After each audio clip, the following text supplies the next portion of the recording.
जगद्धेताय कृष्णाय गोविन्दाय नमः नमः भगवते वासुदेवाय नमः।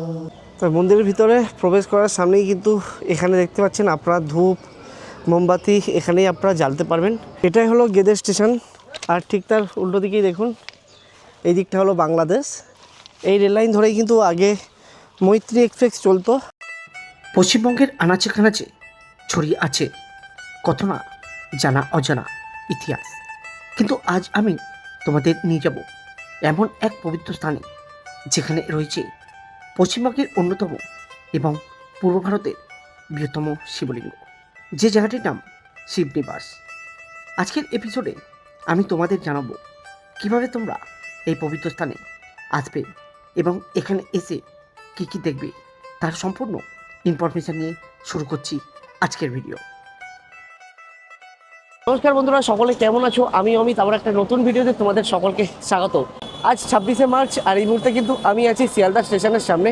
আজকের আমি তোমাদের ঘুরিয়ে দেখাবো পশ্চিমবঙ্গের দ্বিতীয় বৃহত্তম শিবলিঙ্গ এবং তার সাথে ঘুরিয়ে দেখাবো ভারত আর বাংলাদেশের বর্ডার।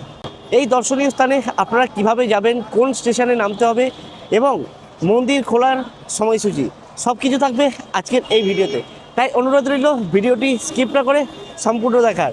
তো চলুন আস্তে আস্তে শিয়ালদা স্টেশনের ভিতরে প্রবেশ করা যাক। আমাদের কিন্তু 7:40-এর ট্রেন আছে, অলরেডি প্রায় বাজে 7:20, হাতে 20 মিনিট টাইম আছে। তো চলুন আপাতত টিকিটটা কেটে নিই। প্রবেশ করে গেলাম কিন্তু শিয়ালদা স্টেশনের ভিতরে, আর আমাদের কিন্তু 5 নম্বর প্ল্যাটফর্মে অলরেডি ট্রেন দিয়ে দিয়েছে। দেখতেই পাচ্ছেন ট্রেন দাঁড়িয়ে আছে 7:40-এর গেদে লোকাল।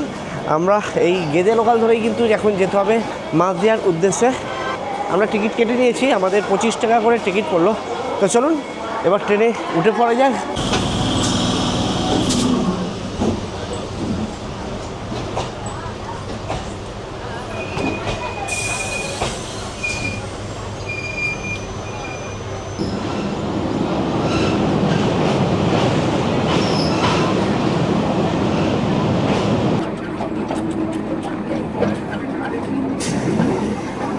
সময় বলছে ঘড়ির কাঁটাতে এখন সকাল 10:05, আর নির্ধারিত টাইম থেকে 5 মিনিট লেটে আমরা পৌঁছে গেলাম। আর কলকাতা থেকে আমাদের সময় লাগলো প্রায় 2 ঘন্টা 20 মিনিটের মতন। চলুন এখান থেকে আমরা এখন স্টেশনের বাইরে যাব। স্টেশনের বাইরে টোটো বা অটোর কী ব্যবস্থা আছে সেটা এখন দেখা যাক। এই দিকটা হলো স্টেশন।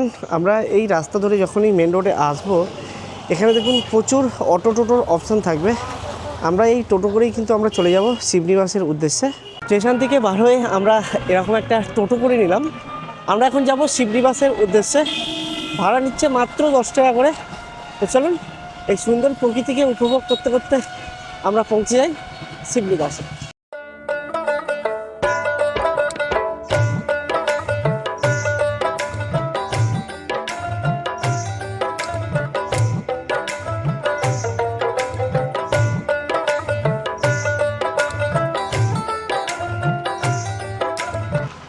চলে আসলাম কিন্তু শিবশক্তি ধামের কাছে। আমাদের এই জায়গাটাকে নামিয়ে দিল, আর ভাড়া নিল মাত্র 10 টাকা। এই সাইড থেকেই কিন্তু আমরা এখন এই রাস্তা বরাবর সোজা যাব। সোজা গেলেই কিন্তু শিবশক্তি মন্দির আমরা দেখতে পাবো, যেখানে আছে পশ্চিমবঙ্গের দ্বিতীয় বৃহত্তম শিবলিঙ্গ। তো চলুন আস্তে আস্তে যাওয়া যাক। এই রাস্তা ধরেই কিন্তু আমাদের এখন সোজা যেতে হবে। আর বাম দিকে এখানে কিন্তু আমাদের 3 টাকা দিতে হবে। 3 টাকা নিচ্ছে এই কারণেই, এই যে ব্রিজটা আপনারা দেখতে পাচ্ছেন, এই ব্রিজটা পার হওয়ার জন্য কিন্তু 3 টাকা নিচ্ছে। আর নিচে দিয়ে কিন্তু একটি নদী বয়ে চলেছে, যে নদীর নাম হলো কিন্তু চুন্ডি নদী। আর দূর থেকে কিন্তু জলটা কিন্তু বেশ পরিষ্কার লাগছে, দেখুন বেশ দারুণ লাগছে। কিন্তু ব্রিজটা কিন্তু বেশ একটু রোমাঞ্চকর, দেখুন খুব সুন্দর লাগছে। আর এইখান থেকে জলের কালারটা দেখুন জাস্ট দারুণ, একদম কিন্তু পরিষ্কার জল উপর থেকে যেটা দেখা যাচ্ছে। তো চলুন ওইখানে একটি ঘাট আছে, আমরা এই ব্রিজ ধরে আসলাম, আর ব্রিজের পাশেই ঠিক এরকম একটি ঘাট আছে। আর এই জলটা কিন্তু বেশ পরিষ্কার, গরম বেশ ভালোই লাগছে, তাই একটু ঠান্ডা জল মুখে দিয়ে দিলাম। চোখে মুখে জল দিতে যেন একটু শান্তি মনে হচ্ছে।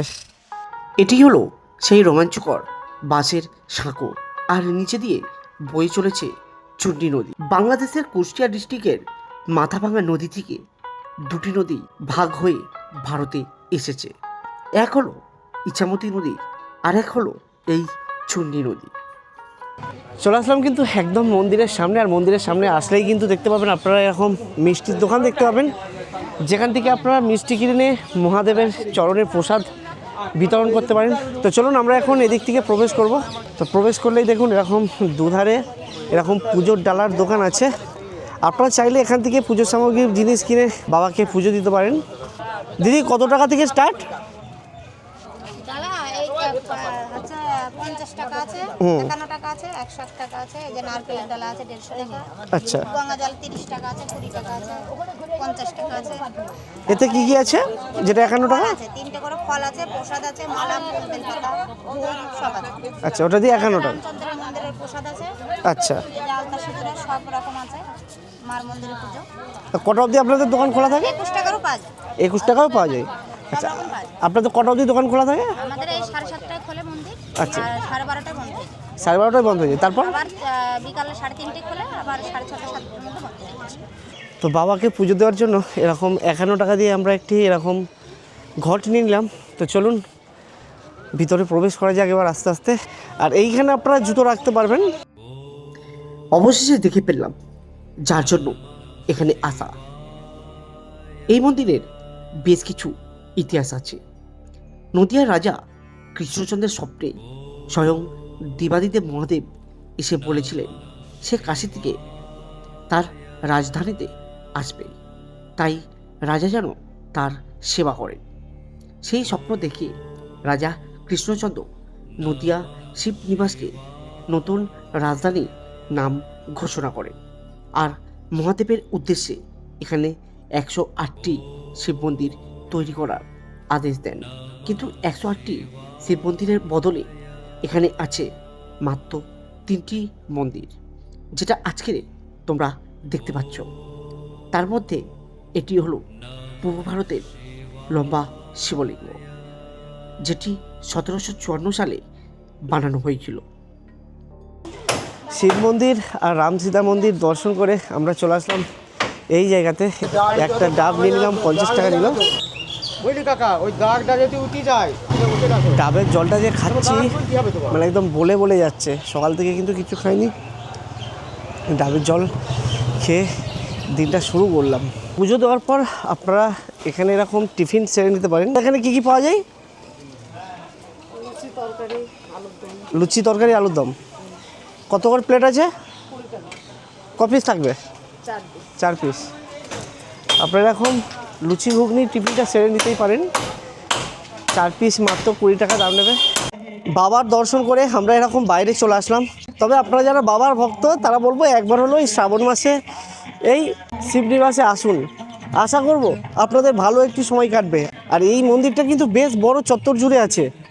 যতটা সম্ভব এখানে চৈত্র মাসে যেসব চড়ক পুজো বা নীলের বাতি বা শিবরাত্রি যেসব বড় বড় বাবার অনুষ্ঠান হয় না, এখানে বেশ জমজমাট হয় আশা করব।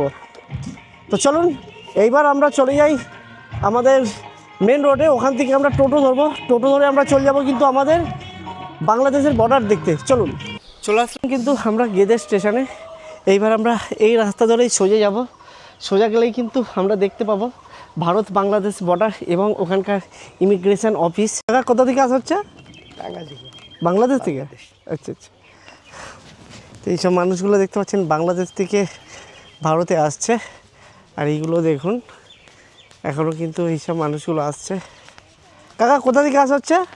টাঙ্গাইল থেকে। টাঙ্গাইল মানে বাংলাদেশ? হ্যাঁ, বাংলাদেশ। বাংলাদেশ থেকে ভারতে আসলেন? ভারতে আচ্ছা আচ্ছা। তবে আমি এখন কিন্তু যেই জায়গাতে আছি এটা কিন্তু একদম পুরো 0 পয়েন্ট, ভারত আর বাংলাদেশ বর্ডার। এইটা হলো পুরো বিএসএফ ক্যাম্প দেখে দেখতে পাচ্ছেন। এই সাইডে লেখা আছে আই লাভ বিএসএফ। আর এই সামনেটা গেলেই কিন্তু পুরো ভারত আর বাংলাদেশ বর্ডার আমি দেখতে পাচ্ছি। আমার কিন্তু অনেক দিনের ইচ্ছা বাংলাদেশ যাওয়ার। আমি এখন যে জায়গাতে দাঁড়িয়ে আছি এই সাইডটা ইন্ডিয়া আর এই সাইডটা বাংলাদেশ। আর বাম দিক থেকে দেখুন পুরো কাঁটা তার দিয়ে বর্ডার আছে। এটাই হলো গেদে স্টেশন। আর ঠিক তার উল্টো দিকেই দেখুন এই দিকটা হলো বাংলাদেশ। এই রেল লাইন ধরেই কিন্তু আগে মৈত্রী এক্সপ্রেস চলতো, এখন বন্ধ হয়ে গেছে। সেই জন্য দেখুন এরকম বাঁশ দিয়ে ব্যারিকেড করে দিয়েছে। আর ঠিক তার বাম দিকে এই যে বটগাছ দেখতে পাচ্ছেন, বটগাছের এখানেই সব ইমিগ্রেশন হচ্ছে। কেউ আবার বাংলাদেশ থেকে ভারতে আসছে, কেউ আবার ভারত থেকে বাংলাদেশ যাচ্ছে। বেশ সুন্দর একটি সময় কাটলো। আর এখানকার বিএসএফ স্যারেরা সত্যি খুব ভালো। আর এই যে আমাদের ট্রেন দাঁড়িয়ে আছে, এবার আমরা ট্রেনে করে ফিরে যাব। উঠে পড়লাম ট্রেনে। এবার আমি যাব এবার আমাদের গন্তব্যে। আজকের এই একদিনের শিবনিবাস ভ্রমণ এবং বাংলাদেশ বর্ডার কীরকম লাগলো অবশ্যই জানাবেন, এবং আপনারা কীরকম ধরনের ভিডিও চাইছেন অবশ্যই কিন্তু কমেন্ট করে জানাবেন। সকলে ভালো থাকবেন, সুস্থ থাকবেন। দেখা হবে খুব শীঘ্রই আপনাদের সাথে নতুন কোনো ভিডিও। আজকের মতন সকলকে টাটা, সকলকে লাভ ইউ।